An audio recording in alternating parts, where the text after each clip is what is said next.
Thanks, Conference. Thank you. Thanks a lot. Thanks a lot. Thank you. Thank you. We've got a lot to get through. Thank you. Thanks. Wait till you hear what I've got to say. But now the leadership election is over, I tell you, we have to become a government in waiting. An election could come at any time. Theresa May has said that she'll not be calling an early election. But when could anyone trust the word of a Tory leader? We have to prepare ourselves not just to fight an election, but also for moving into government. So to do that successfully, we have to have the policies and the plans for implementation on the shelf in place for when we enter government, whenever that election comes. So everybody in the party, at every level and in every role, needs to appreciate the sense of urgency of this task. So in this speech, I want to address some of the key issues we'll face and how we'll face them. First, though, we need to appreciate the mess that the Tories are leaving behind when we go into government. 6 years ago, 6 years on from when they promised to eliminate the government's deficit in 5 years, they're nowhere near that goal. The national debt burden was supposed to be falling by last year, and it's still rising. In money terms, it now stands at £1.6 trillion. Our productivity has fallen far behind. Each hour worked in the US or Germany or France is 1/3 more productive than each hour worked here. Our economy is failing on productivity because the Tories are failing to deliver the investment it needs. And government investment is still planned to fall in every year remaining of this Parliament. And in the real world economy that our people live in, wages are still lower than they were before the global financial crisis in 2008. There are now at least 800,000 people on zero-hour contracts, unable to plan from 1 week to the next, and the number continues to rise. There's nearly 500,000 in bogus self-employment. 86% of the austerity cuts have fallen on women. And tragically, there's nearly 4 million of our children living in poverty. This isn't right, is it? In the fifth richest economy in the world, poverty on that scale. So let's talk about the immediate issues facing us. On Brexit, we campaigned to remain, and we campaigned hard to remain, but we have to respect the decision of the referendum. But that doesn't mean we have to accept what the Tories serve up for our future relationship with Europe. Since Brexit, the Tories have come up with no plan whatsoever. They have no clue. Half of them want a hard Brexit to walk away from 30 years of investment in our relationship with Europe. Some are just paralysed by the scale of the mess they created. So what we'll do is we'll be working with our socialist and social democratic colleagues across Europe, and our aim is to create a new Europe, which builds upon the benefits of the EU but tackles the perceived disbenefits. I set out in Labour's red lines on the Brexit negotiations a few days after the vote. So let's get it straight. We have to protect jobs here. So we will seek to preserve access to the single market for goods and services. Today, access to the single market requires free movement of labour, but we'll address the concerns that people have raised in the undercutting of wages and conditions and the pressure on local public services. I tell you this, we will not let the Tories bargain away our workers' rights either. We will defend the rights of EU nationals that live and work here and UK citizens currently living and working in Europe. We were all appalled at the attacks that took place on the Polish community in our country following the Brexit vote. Let's be clear, as a party, we will always stand up against racism and xenophobia in any form. In the negotiations, we also want Britain to keep its stake in the European Investment Bank. At the centre of the negotiations is Britain's financial services industry. Our financial services have been placed under threat as a result of the vote to leave. Labour has said clearly we will support access to European markets for the financial sector, but our financial services must understand that 2008 must never happen again. We must never. The message is clear to them. We will not tolerate a return to the casino economy that contributed to that crash ever again. We will support financial services where they deliver a clear benefit for the whole community, not just enriching a lucky few. We'll work with the finance sector to develop this new deal with finance for the British people. We'll fight for the best possible Brexit deal for the British people. And there'll be no more support for TTIP or any other trade deal that promotes deregulation or privatisation here or across Europe.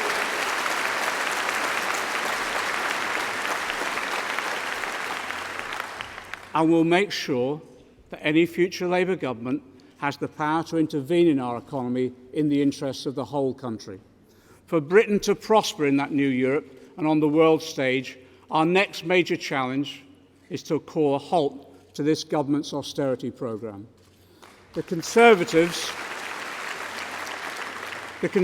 Party built upon the disaster of the 2008 financial crisis by introducing an austerity programme that has made the impact of the economic crisis more prolonged, protected the corporations and the rich, and made the rest of society pay for the mistakes and greed of the speculators that caused the crash.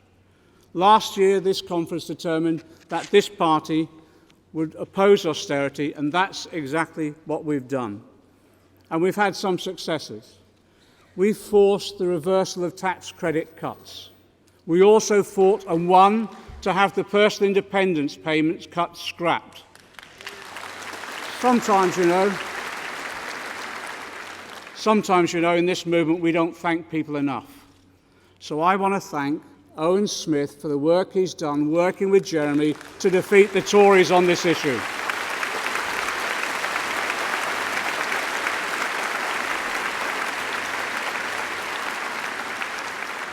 And I want to thank Angela Smith and her team in the Lords for the terrific work the Lords team has worked to defeat these Tories.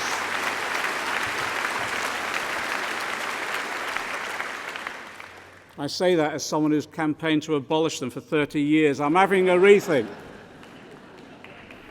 These are tangible victories that are making a real difference to people's lives. I'll tell you, this is what we can achieve when we're united. When we're united. So when we go into government united, be clear, be absolutely clear, we will end this government's austerity programme that's damaged so many lives and so many communities. But the first step, yes, is opposing austerity. The second is creating the alternative. So exactly as our economic advisor, Nobel Prize winner Joe Stiglitz said, we have to rewrite the rules of our economy. We will rewrite the rules to the benefit of working people on taxes, on investment, and how our economic institutions work. So on tax, we know we can't run the best public services in the world on a flagging economy with a tax system that does not tax fairly or effectively. I want to congratulate a group of people as well, and Jonathan Reynolds in particular, because the Christians on the left that he is a representative of came up with their slogan, the hashtag Patriots Pay Their Taxes. It's a great slogan. Patriots do pay their taxes.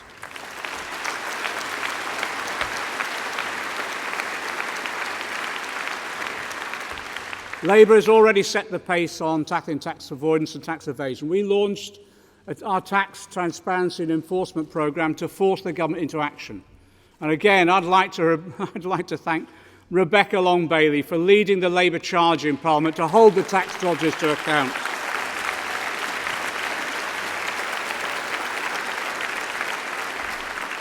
She's been ably backed up by a new member of our team, Peter Dowd, who's again stepped into the breach and fought in Parliament for every principle that we've put forward.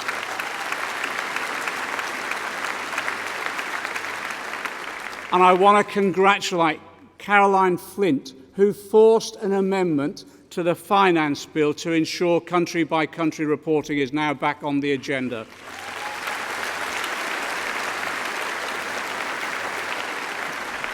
The publication of the Panama Papers threw just some light on the scale of tax evasion and tax avoidance.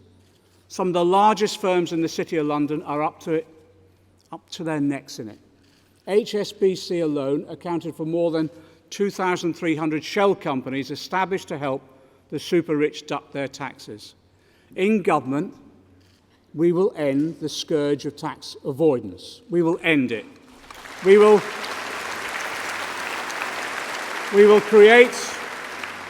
create a new tax enforcement unit at HMRC, doubling the number of staff investigating wealthy tax avoiders.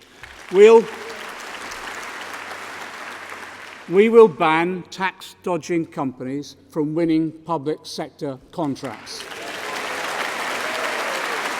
And we'll ensure that all British Crown dependencies and overseas territories introduce a full public register of company owners and beneficiaries. We will throw light on where the tax dodgers are hiding their money. Our review of HMRC has also exposed the corporate capture of the tax system and how staff cutbacks are undermining our ability to collect the taxes we need. I want to thank PCS, the union, Professor Prem Sikka, John Christensen, and their team for the expertise they provided us in drawing up this review. The next stage will be to develop the legislation and international agreements needed to close tax havens and end tax abuse. And I'll give you this assurance. When we go back into government, we'll make sure HMRC has the staffing, the resources and the legal powers to close down the tax avoidance industry that has grown up so aggressively in this country.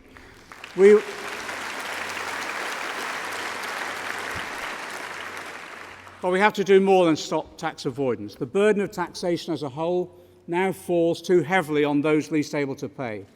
So let me make it clear, in this coming period, we will be developing the policies that will shift the tax burden more fairly away from those who earn wages and salaries and onto those who hold wealth.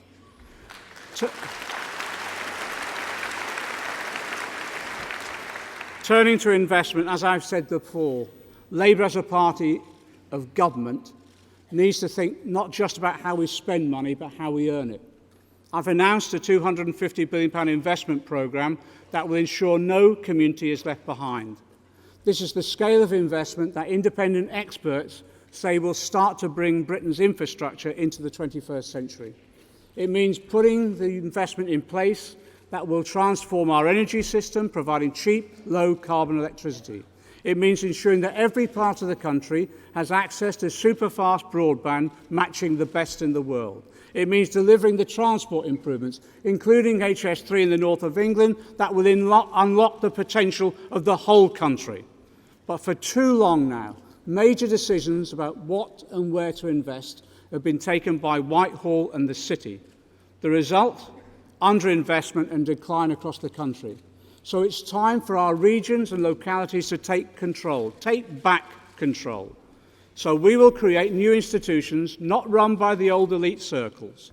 Our £250 billion National Investment Bank will supply the long-term patient investment needed to sustain a new, more productive economy. It will be backed up by a network of regional development banks with a clear-cut mandate to supply finance to regional and local economies. It's a disgrace also that our small businesses can't get the finances they need to grow. Our financial system is letting them down badly at present. The new regional development banks will have a mandate to provide the patient, long-term investment they need. But we'll go further than this. We'll shake up how our major corporations work and change how our economy is owned and managed. We'll clamp down on the abuses of power at the very top. Under Labour, there'll be no more Philip Greens at all. We will legislate. We will legislate to rewrite company law to prevent them. we'll introduce legislation to ban companies taking on excessive debt to pay out dividends to shareholders. And we'll rewrite the takeover code to make sure every takeover proposal has a clear plan in place to pay workers and pensioners. We will protect their pensions.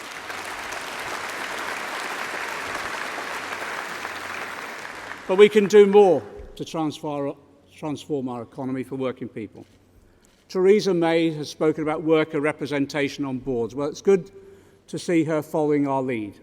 But we know that when workers own and manage their companies, those businesses last longer and are more productive. If we want patient long-term investment in high-quality firms, what better way to do it than to give employees themselves a clear stake in both? So cooperation and collaboration is how the emerging economy of the future functions. So we'll look to at least double our cooperative sector in this country so that it matches those in Germany and the US. We'll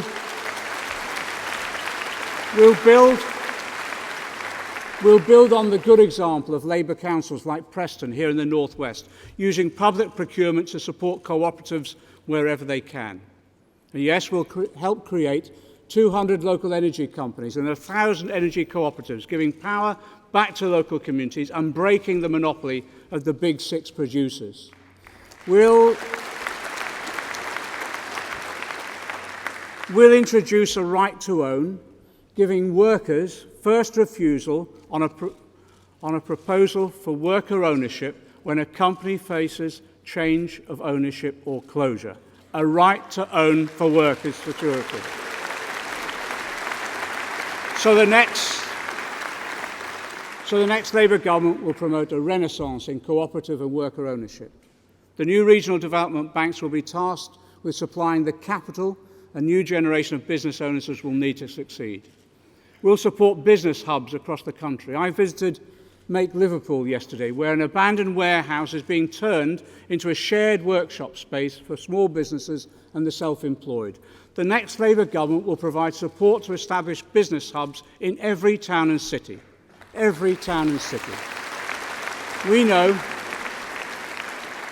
the economy is changing with more people self-employed than ever before. We need to think creatively about how to respond. So we'll be taking a serious look at how to make the welfare system better support the self-employed. But I'm also interested in the potential of a universal basic income. And I want to learn from the experiments that are taking place across Europe. But you know, until working people have proper protections at work, the labour market will always work against them. So achieve fair wages, the next Labour government will look to implement the recommendations of the Institute of Employment Relations report. We'll reintroduce sectoral collective bargaining across the economy, ending the race to the bottom.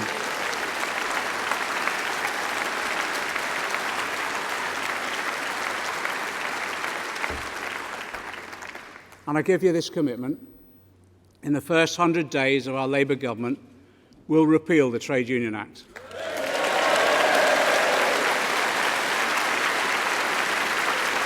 Because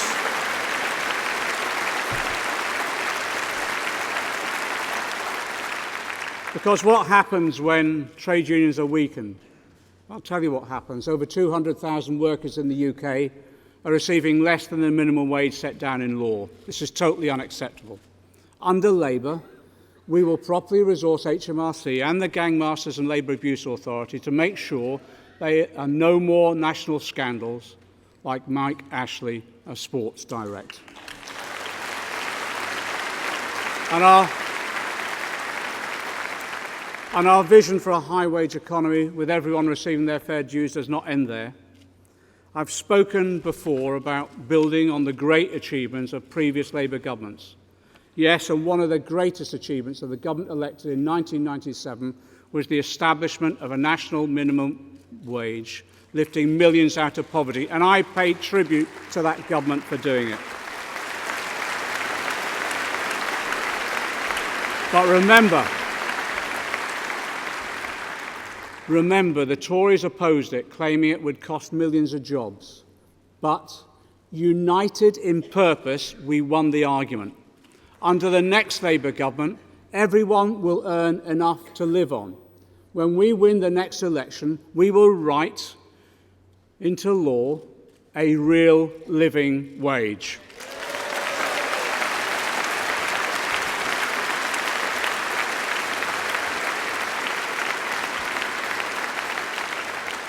We'll charge a new living wage review body with the task of setting it at the level needed for a decent life. Independent forecasts suggest that this will be over £10 an hour. This will be part of our new bargain in the workplace. But we know that small businesses need to be part of that bargain, and that's why we'll also be publishing proposals to help businesses implement the living wage, particularly small and medium-sized companies.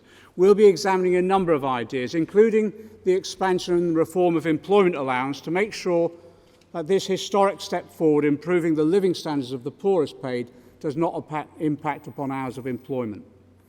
Backed up by our commitment to investment, this means we will end the scourge of poverty pay in this country, once and for all.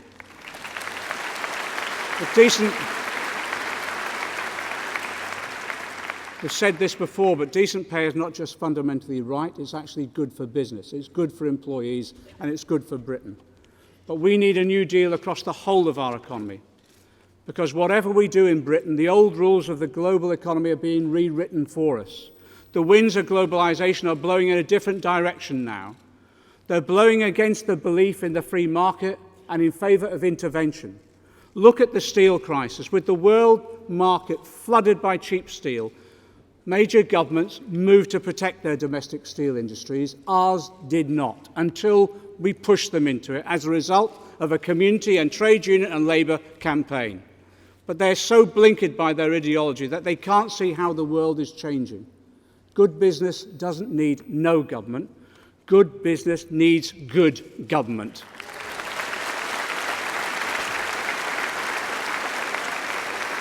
And the best governments today, right the way across the world, recognise that they need to support their economies, because the way the world works is changing. For decades, manufacturing jobs disappeared as producers looked for the cheapest labour they could find. Today, 1 in 6 manufacturers in the UK are bringing jobs back to Britain.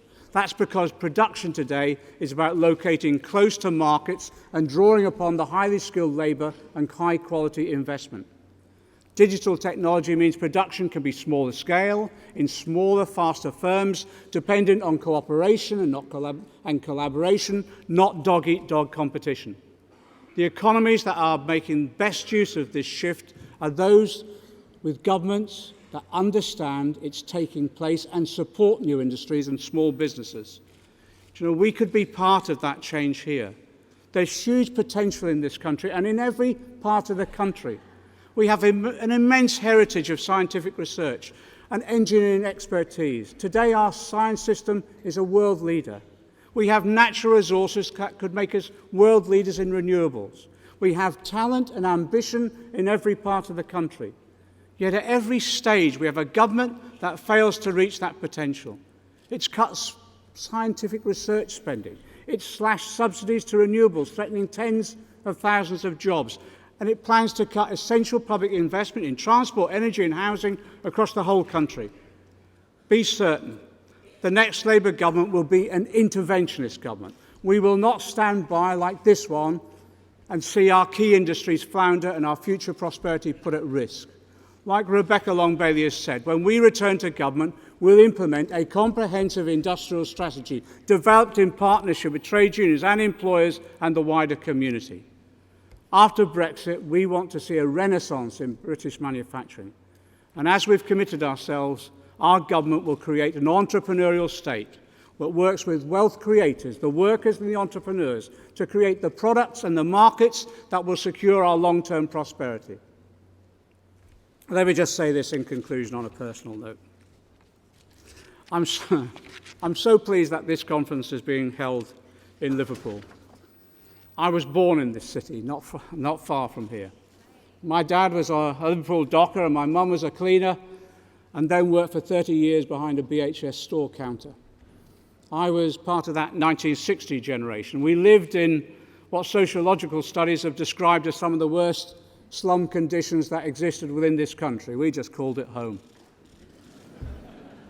As a result of a Labour government, I remember the day when we celebrated moving into our council house. My brother and I had a bedroom on our own for the first time, a garden front and rear. Both of us were born in NHS hospitals. Both of us had a great free education. There was an atmosphere of eternal optimism. Our generation always thought that from here on there would always be a steady improvement in people's living standards. We expected the lives of each generation would improve upon the last. But successive Tories governments put an end to that. Under Jeremy's leadership, I believe that we can restore that optimism, people's faith in the future. So I say this, in the birthplace of John Lennon, it falls to us to inspire people to imagine again. Imagine the society.